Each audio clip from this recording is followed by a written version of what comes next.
વરિષ્ઠ નેતા, આપણા સૌના રાહબર અને આપના સૌના લાડીલા આદરણીય મુરબ્બી અહેમદભાઈ, વિધાનસભા કોંગ્રેસ પક્ષના નેતા આદરણીય મુરબ્બી શંકરસિંહજીભાઈ, એઆઈસીસીના મહામંત્રી આદરણીય મધુસૂદનભાઈ, ગુજરાત પ્રદેશ કોંગ્રેસના પૂર્વ પ્રમુખો માનનીય શ્રી અર્જુનભાઈ, માનનીય સિદ્ધાર્થભાઈ,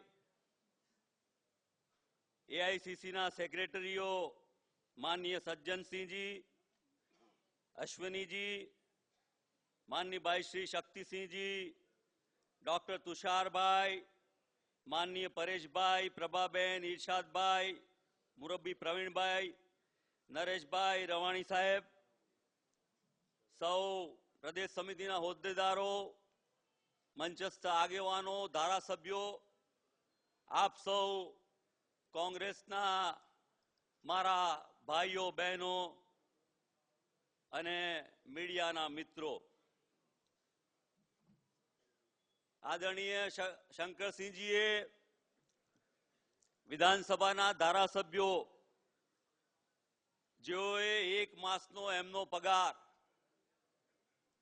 ભૂકંપ પીડિતોને માટે જાહેર કર્યો તેમ આદરણીય અહેમદભાઈએ પણ કહ્યું કે આપણા ગુજરાતના સાંસદો એ પણ 1 મહિનાનો એમનો પગાર એ ભૂકંપ પીડિતોને માટે આપશે. ઘણા લાંબા સમયથી આપ સૌ 1 મે ગુજરાતના સ્થાપના દિવસ અને વિશ્વ કામદાર દિવસ અંગેની વાત સાંભળી રહ્યા છો, પણ 1 મે ગુજરાતમાં ચોક્કસપણે આપણને કોંગ્રેસની સરકાર અને ભારતીય જનતા પાર્ટીની સરકાર બે વચ્ચે સરખામણી કરવાનો વિચાર આવે, કારણ કે જે ગુજરાતીઓએ લોહી રેડ્યું છે, ગુજરાતની સ્થાપના કરી છે અને ગુજરાતના બાળકોના ઉજ્જવળ ભવિષ્ય માટે ચિંતા કરી છે, જેમ અર્જુનભાઈએ કહ્યું કે આ કામદાર દિવસમાં ગુજરાતની ભારતીય જનતા પાર્ટીની સરકાર 2015નો એવો કાયદો લઈ આવી કે જેમાં કામદારને કોઈ રક્ષણ મળે નહીં, લઘુત્તમ વેતન માટે તેની કોઈ જોગવાઈ નહીં. એની અસર ગુજરાતના 16 લાખ કરતા પણ વધારે કામદારોને અસર કરે છે. ખેડૂતોનો પ્રશ્ન લઈએ, કોંગ્રેસના શાસનમાં 71,000 કરોડનું દેવું માફ થયું. કોંગ્રેસ દેવું માફ કરે, 4% વ્યાજે ખેડૂતને લોન મળે, ત્યારે આજે ભારતીય જનતા પાર્ટીની સરકાર ખેડૂતોને 12% વ્યાજે આપવાની વાતની શરૂઆત કરી છે. કોંગ્રેસે ટેકાના ભાવ, ચાહે ઘઉં હોય, કપાસ હોય, ડાંગર હોય, બટાકા હોય, લગભગ 3 ગણા ભાવ ખેડૂતોને આપ્યા છે.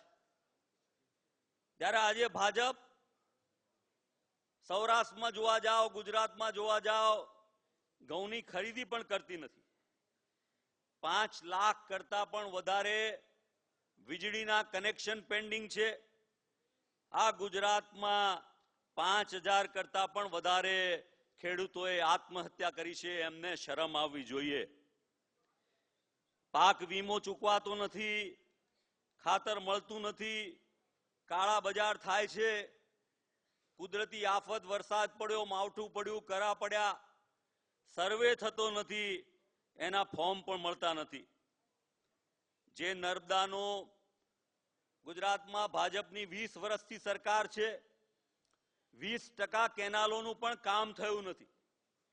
જો ગુજરાતમાં નર્મદા કેનાલોનું કામ પૂરું કરવામાં આવ્યું હોત તો ગુજરાતમાં જેમ કોંગ્રેસના શાસનમાં માથાદીઠ આવકમાં ગુજરાત પહેલા નંબરે હતું, જે આજે ક્યાંય પાછળ ધકેલાઈ ગયું છે એવી પરિસ્થિતિનું નિર્માણ થાત નહીં.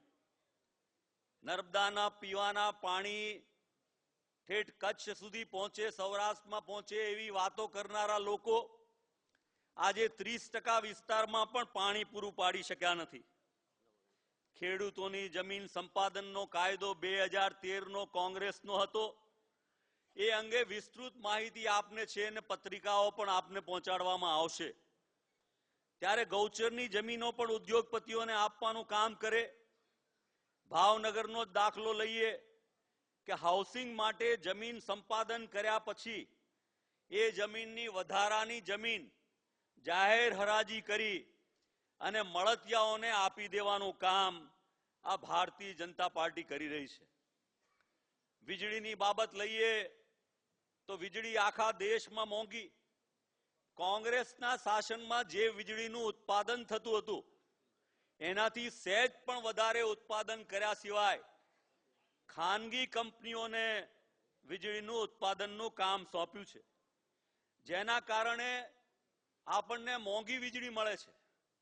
અને હમણાં જે નવી કોલસાની નીતિ લઈ આવ્યા છે, એ કોલસાની નીતિને કારણે પણ વીજળી ગુજરાતને અને દેશને મોંઘી મળવાની છે. કોંગ્રેસના શાસન દરમિયાન આપના આશીર્વાદથી જ્યારે વીજળી મંત્રી હતો ત્યારે મેં તપાસ કરાવી. લગભગ 50,000 કરોડ રૂપિયાની મદદ ગુજરાતની પ્રજાને કોંગ્રેસની સરકારે કરી હતી, જેના કારણે વીજળી મળે છે. એ ટ્વિટર પર કહ્યું હતું કે આ કેન્દ્રની કોંગ્રેસની સરકાર નિષ્ફળ ગઈ છે, પણ 1 મે ગુજરાતની પ્રજાને ભાજપના વડાપ્રધાને કોઈ ભેટ આપી હોય તો પેટ્રોલમાં 4 રૂપિયાનો વધારો અને ડીઝલમાં 2.5 રૂપિયાનો વધારો આપ્યો છે. કાયદો અને વ્યવસ્થાની સ્થિતિ એટલી બદતર થઈ ગઈ છે, લોકો પીવા માટે પાણીની પરબો બંધાવે છે. ભારતીય જનતા પાર્ટી દારૂની પરબો બંધાવવાનું કામ કરી રહી છે. જ્યાં ત્યાં જુગાર, ચોરી, બાળકોને ઉપાડી જવા અને બાળકોને ગેરમાર્ગે દોરવાનું કામ કરે છે. શહેરોની પરિસ્થિતિ પણ બહુ ખરાબ છે. ભારે ટેક્સ અને શિક્ષણ પણ મોંઘું અને જમીનો તો જાણે માફિયાઓના હાથમાં સોંપી દેવાનું કામ કર્યું છે. એક જમાનામાં આ દેશના વડાપ્રધાન એમ કહેતા હતા કે હું માફિયાઓને ડામી દઈશ, પણ છેલ્લા 20 વર્ષમાં જમીનના માફિયાઓ પેદા કરવાનું કામ કર્યું હોય તો ભારતીય જનતા પાર્ટીએ કર્યું છે. અર્જુનભાઈના ટાઈમમાં કોંગ્રેસે ઘરનું ઘર યોજના બહાર પાડી હતી. એને ગુજરાતની પ્રજાનો ખૂબ સારો આવકાર મળ્યો હતો. ત્યારે આ ભારતીય જનતા પાર્ટીએ એના ચૂંટણી ઢંઢેરામાં કહ્યું કે અમે 50 લાખ ઘર બાંધીશું. એમાં 2% પણ ઘર બાંધવાનું કામ કર્યું નથી. એને બદલે રાહત દરે ઘર બાંધવાની બિલ્ડરોની સ્કીમ, પેલા એને જે સાબરમતી મોટેરામાં જેની ધરપકડ પણ કરી નથી, એવું કૃત્ય કરવાનું કામ આ ભારતીય જનતા પાર્ટી કરી રહી છે. તાર્યા આપ સૌનો આભાર માનું છું. જય જય ગરવી ગુજરાત. જય હિન્દ.